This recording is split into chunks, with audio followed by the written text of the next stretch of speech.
To continue our conversations from Paris, my guest, Claude Picasso. Those of you who watch this program know of my interest in the painter. You know about the one-hour program we did about Picasso's portraiture and the upcoming portrait and profile of François Gillot.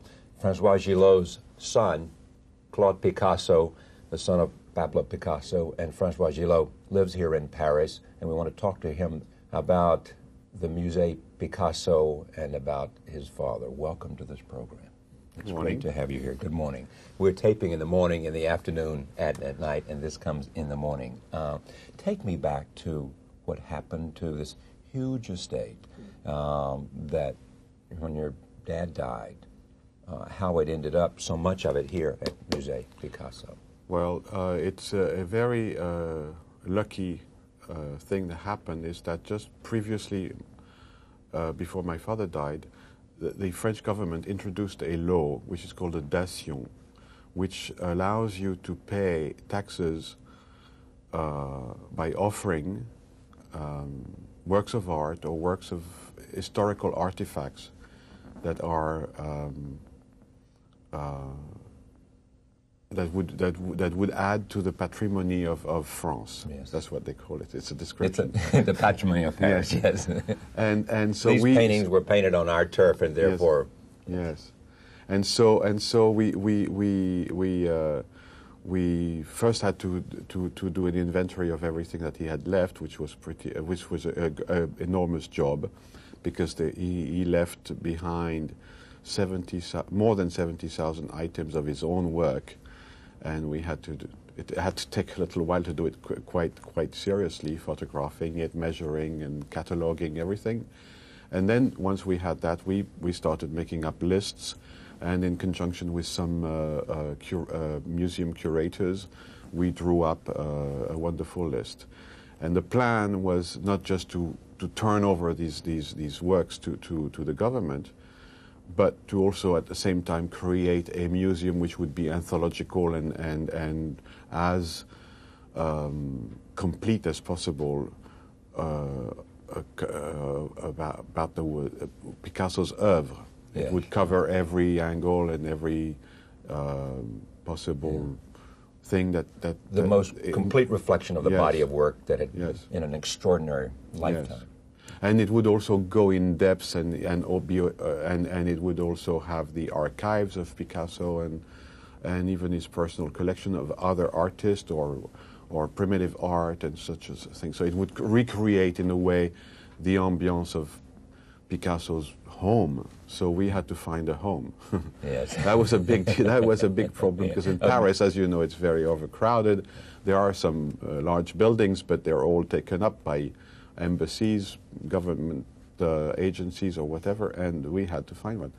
So finally, the search narrowed down to a wonderful place in the Marais district of Paris, which was an old mansion that had become a school of arts and crafts, and which was absolute in terrific, total ruins, but had even some elephants living in there, and 2 elephants were living in the building, and all these students who were just being students. Yeah. So they were all asked politely to leave the building, and then the building was turned into a proper museum, which is a fantastic place. How many works of art there? Oh, there are about 3,500 works altogether. But they are, of course, the cream of the cream. Yes. And eventually, people have given more works to the place, and we hope that it'll grow. Yes. Even though it's probably going to explode because there are so many works in it. But it allows for temporary shows to be put on, of special interest shows and so on, and it's very exciting. I mean, it's a sort of lively place. It's not just a dead place where you go there once and you don't have to come back to it. Right. On the contrary, this is very amusing, because you go there once and you can come back forever, and there's always something else happening there. Why didn't he leave a will?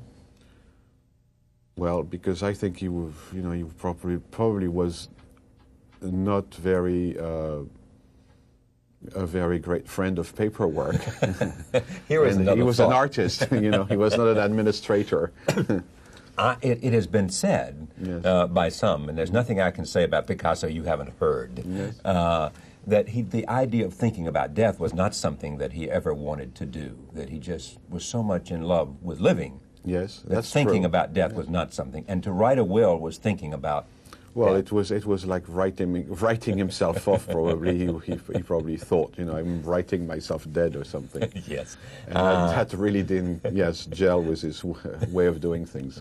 Every day there is a Picasso exhibition somewhere. Last year in New York at MoMA, Picasso's portraiture. Yes, As we speak in Washington, the young Picasso. yes, It has exploded yes. and grows since his death. Yes, it's an absolutely amazing fact that ever since Picasso died, there have been more books published, more exhibitions put on, and that it has become more like a Picasso mania, or Yes, something it like is. this, Yes. than even Picasso love. It used to be that we had a few aficionados, or Yes, something right, like this. right. But now we Curators have and few. we have fans, and it's like a sort of a rock and roll act. Because it goes from town to town and it moves, on a world tour Yes, constantly. And sometimes, we have like 2 or 3 venues at the same time, all over the world. There's an exhibition, 2 or 3 exhibitions all the time somewhere. Yes, and every exhibition which is a theme, which is, let's say, for instance, in Paris right now we have an exhibition which is called Les Années 30. It's the 30s. Yes, and in Washington, of course it includes Picasso. And then on the other end of Paris, we have another exhibition, and it also includes Picasso. And just outside of Paris, you have a still life show, and of course it includes Picasso. And everywhere you turn, there's Picasso. How do you prevent people from misusing the image or the name or the photograph? A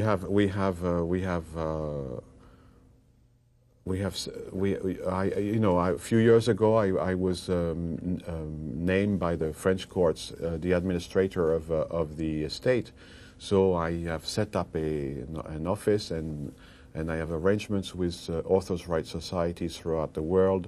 And in some countries where they do not exist, I have agents, lawyers, whatever, who act as my correspondents and who watch.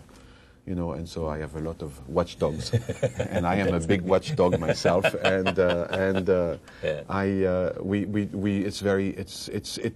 means that you have to organize and you have to be very thorough. You buy the papers. You see what's going on. You screen all TV channels, and you do all sorts of things. Watch movies that are being made. Watch movies that are being made and try to stop them from being made, some of them. Yes. But mostly we encourage everybody to do interesting things. And it's not only, it's not sufficient to forbid it. You also have to encourage, so to encourage good things. So when you try and find, interesting partners to work with, that shows the level you want to be on. So obviously anybody who wants to do something that's not on the level, you say, look, you are not on the level, so we will turn you away. We'll refuse to work with you, or we'll ask them to come to par, something, and that's the way you do things. Of course, there are always pirates, and people who try to steal from you. But an interesting thing that has happened together with the Picasso mania is that these days people consider Picasso like something like a brand. They don't even need the work anymore. The name means something like Coca-Cola. Yes. And people are starting to stamp the name only on anything. Yes. Which is very annoying, because that's not we never thought we were a brand. We are not Yves Saint Laurent. Yeah, exactly. We're not in the merchandising business. We're not selling a name. A brand. So it's very curious. How do you explain, other than the fact we're talking about one of the great painters of the 20th century, Picasso mania? There is no Matisse mania. Yes. There is no Cézanne mania. There is Picasso. Exactly. It's the name. It's the man. Of course, I think the man has been mythologized because his life and his lifestyle is relatively amusing and unconventional, and I think people like maybe this idea. Also, his political involvement, with certain causes, which had to do with peace and all this sort of thing, have struck many people's imagination, and he did posters for all these political causes like political prisoners, or he helped in the Spanish War to fight against the fascist minded people, and he painted Guernica and all of this sort of thing. So that's something that people really are attracted to, and they think he's politically correct, something like exactly. this. The interesting thing too is the scope of the career, how long he painted. Yes. And how early he painted, and the recognition by his father how good he was at an early age, and the fact that he was painting until the death in the south of France. It must be for you to look at you and to know and to see Picasso in you, having looked at enough paintings and portraits of Picasso, and also have seen great paintings of you. I mean, you are the sitter, yes, the subject for some of the great paintings of the 20th century. Yes, well, as a matter of fact, it's interesting what you just said, the sitter. But and then you caught yourself because you know because you've heard before. I never sat. I know exactly. That's right. And hardly ever anybody sat for my father because that's not the way he worked. Exactly. And he had terrific, sense of observation, and he would just do everything from memory. Right. In fact, for him, it was rather disturbing to have anybody sit in front of him, because that would, sort of freeze him. He would not feel as free and as generous in his ideas. There's a famous story of Gertrude Stein. Yes. In which he painted after how many 90 sittings he didn't have it right, 90, and she went away. No, he went away. He went away for the whole summer. Yeah, exactly. And then the minute he came back, he saw the painting, said, "Whoa," and he just took her face off and then painted her from his mind. Directly, as a minute, he took her face off and then painted her again, and that was that. Yeah. That was the end. That was the painting that he always was looking for after 90 sittings. Exactly. And then it just proves the point well. Yes. And the other thing that was amazing about that is that people her friends came to her and said, "Oh, that's not you." Yeah. And she said, "No, my father said, well, maybe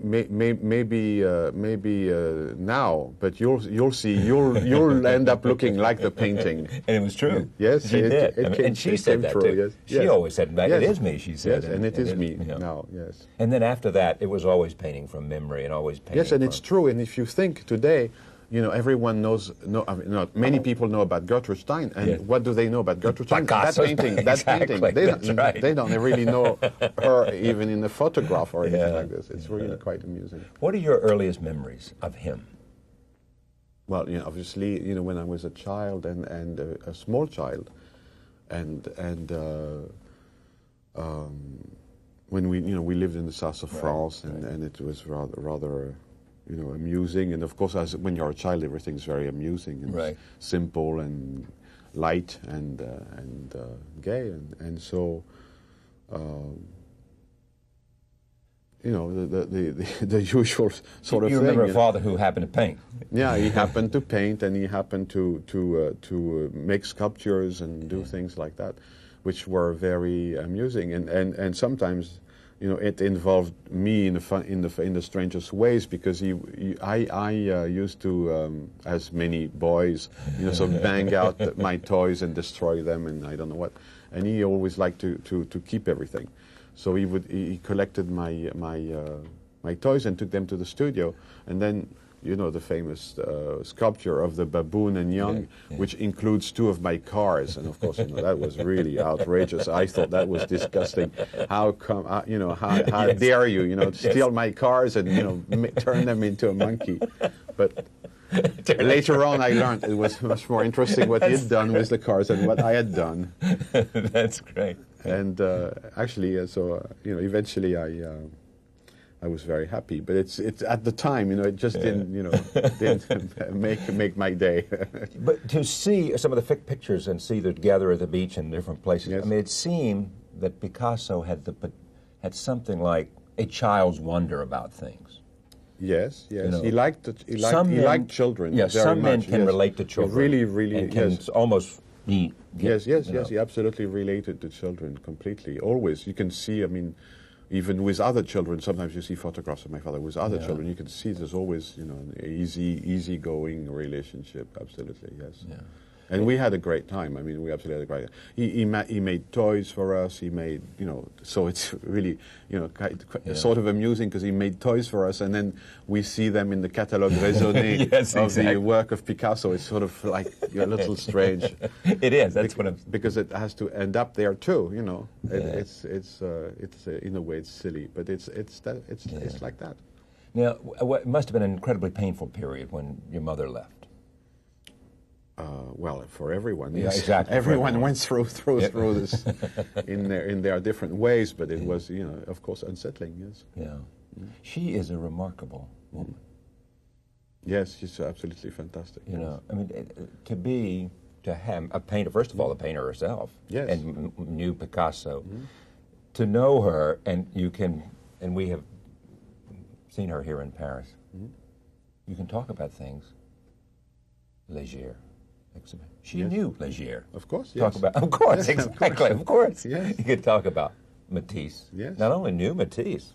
No, but they were very close. They were very close. Me too. You too. I mean, this blows my mind. You can understand someone who grew up in a small town in America. And yes, but that's why I consider. Many times people ask me, "Oh, what's it like, to be the son of such a person?" And I say, "Well, don't forget, it's the son of two persons anyway. The mother and the father who are both, really, something else." Yes. But it's extremely lucky. I have to say, I consider myself extremely lucky because I was, raised amongst the best of people that you could possibly find on the highest level of quality on the planet. Yes, at the time, and I still try to continue, being in touch with all the better people and the younger people, mostly today. But it's been really fantastic. Yeah. As you say, you know Matisse. Yes, we know Matisse. Or Cocteau or anybody else. People who are very powerful in what they did artistically or literary in literature or whatever. Do you, other than appearance and other than some sense of quality, clearly, in the genes, is there a sense, a love of art, a love of in the genes, for Paloma? Of course, I know. Of course, I know. I mean, Paloma too. But of course, we know more, than most people know, but what we know was very easily acquired. Yeah. Some people know more than we do, but they have made a huge effort to acquire that knowledge, and that the quality of the knowledge is always different, and everybody's way of acquiring knowledge is different. There's always sort of an edge, for us. Let's say we speak of Matisse. Of course, the difference is we knew Matisse, but not only that, but we lived in an artist studio. Many children have lived in an artist studio, but we also happen to have visited a lot of different studios and some of the best studios, and so I don't know what that gives, but obviously it has to give something, and that's acquired, but. In the genes, I don't know. The genes. Yes, of course. My grandfather on my father's side was a professor of fine arts, right? And but on my mother's side, he was an engineer, an agronomist. A man with plants and flowers, but he was a businessman basically. And what does that give? It's probably good. It's probably it gives you a scientist who paints and appreciates it. No, but it's probably and my mother became a fantastic painter and a writer and so on. So we have an interesting mixture, and of course we have an easier time understanding and appreciating art, I think, than most people who've never lived near it. And but I have, for instance, a total bias. I cannot read. I cannot. I can appreciate, but I don't really like. I don't love. Anything that's before. Before the 20th century. Yeah. I'm only really happy and comfortable with 20th century art. Because that's what you lived and knew, and because that's what I consider art. Even as a little boy, when I went to the Louvre with my father and my mother, when I was very small. I would go there and we'd visit, and I would always say, oh yes, it's fine. But in this place, they have the big paintings, where you have battle scenes or what have these crownings and all so forth. I would say, oh, this is the cinema, and then the nice portraits and everything. I say, oh, you see, this is photography, but at home we have painting, because to me, painting was what we did at home and what we had, around us with, our friends or so forth. But at the Louvre, it was not painting. No, it was something else. Yeah. He would keep. Did he work on more than one painting at the same time? I mean, he constantly had three or four canvases. He was constantly more even, and things just happened, one after the other, and he worked on different things, and sculpture, painting, lithography, drawing, ceramics. All blended and went back and forth and between each other. Yeah. There was always a dialogue within his art, because sometimes he would resolve certain problems he had in painting by trying it out in sculpture, and then the sculpture would bring him some increment further, and then he would come back to the painting and not the same canvas, another one, and then go on, and so forth. You see the film, the Picasso mystery. Yes, the film he made with Clouseau. Right. Well, in this film, at the end, you see a painting which gets started, becomes totally destroyed, and start over again, and he says it's a total mess. You see how impossible it is to make a painting, and he says it's just this. You see, it's a total write-off, and the film ends like that. So, but do you know what happened next? He went home and he started making a whole series of sculpture that was like the painting, but it was a number of sculptures that were set up as they would have been in the painting. Then he put a canvas in the back of the sculptures to see what would happen, and so on, and eventually the whole thing progressed like that, and then he just chucked the whole thing and forgot about it and went on to something else. Yeah. It reminds me of the whole notion of so many of the paintings have a history just like that. La Demoiselle d'Avignon at the Museum of Modern Art didn't show it for years after he painted it, correct? But because everyone thought he was crazy. Including George Braque. Yes. He said, Braque said, one day we'll find him hanging behind the painting, and Matisse said, it's like drinking petrol to see this painting. So it was pretty wild at the time. Today or anything goes. But apparently. At that time it was. But in those days it was super incredible. Yes. Do you have a favorite period in terms of your own appreciation? I always stress the fact that the sculpture is very, very important. Everyone always reacts and thinks of Picasso in terms of painting because he was a painter, but his sculpture, the body of work of sculpture, is absolutely extraordinary. Also, there is another part to the sculpture which is a ceramic. Right. But it's ceramic because it's terracotta. But in fact, it is sculpture because a lot of that was turned into bronze, so it becomes formal sculpture. Mm-hmm. But most people think, it's just ceramic, terracotta, playing around. But in fact, it's totally unjustified because some of the great pieces come from that period in the 50s. When we lived in Valoris, when he made all these assemblages and things, you know, just like the baboon with the cars, you know, the car head, and all these other things that he made in those days were all part of the fact that he was involved with this material that could be molded. He didn't do any self-portraits. Bear with me. Yeah. In the beginning, things like this is from Musée Picasso, and it's one of the famous early, and then near the end, except that he always said, every painting is a reflection of the painter. Yes. You know, but no self-portraits during Towards the end. Until the end. Yeah.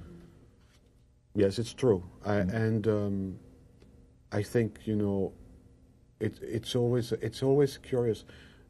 If you look at art history, very often painters do self-portraits when they are young. Yes. And sometimes only when they are old, but mostly when they are young. It's constant. Right. And so that's I think he did it that way. And then there's another moment when he was almost 50, when he was in the 1930s, when he had a lot of problems with his family. When he did things where you can see his profile, I mean, he's there, you know. Yeah. But I think later on it did not interest him. And what he did is quite amusing. Is that he would make drawings or engravings or whatever of Rembrandt. Yes. And of course, those are Rembrandt self-portraits. Yeah. So it's just for him it was like doing a self-portrait, I think, in a way, because he went and addressed himself to art history, and he recycled it in the modern way in order to find and to rebuild art history as he had always known it, and which he had destroyed, because with Demoiselle of Avignon he breaks down art history. You know, art history breaks down. You have art history going along very nicely, peacefully until the Demoiselle d'Avignon, and all of a sudden we have 20th century art, and that's modern art. Right. It's not art. All of a sudden it's modern art, and so he felt a little bit responsible, and he thought, well, I better try and figure out how to rebuild this. And by the 50s, when he was quite mature, and in late 50s, he started to address all the great masters, and rebuilding all the great masters in the modern fashion, in modern vein. And self-portrait was not that important, but he took the Manet or Rembrandt or Van Gogh and people like this, and he would, sort of paint them his way, but with their pose. Yes. So it's sort of a self-portrait of painting. Painting history being, Picasso was art history, so he just recycled art history, and by using Rembrandt, he sort of made Rembrandt into himself. It was the same thing, I feel. He completely identified with Rembrandt or people like this. Musée Picasso, I look forward to visiting it, and I thank you for coming. It's a pleasure to have you on the program and to know you. Thank you very much. Thank you. My thanks to Claude Picasso, and a special thanks to all the people who helped make Paris so enjoyable for all of us. Our thanks to the people at Bloomberg Television in Paris, Kay Koplovitz, Steve Wynn, and everybody we met along this journey. We'll see you tomorrow night from New York.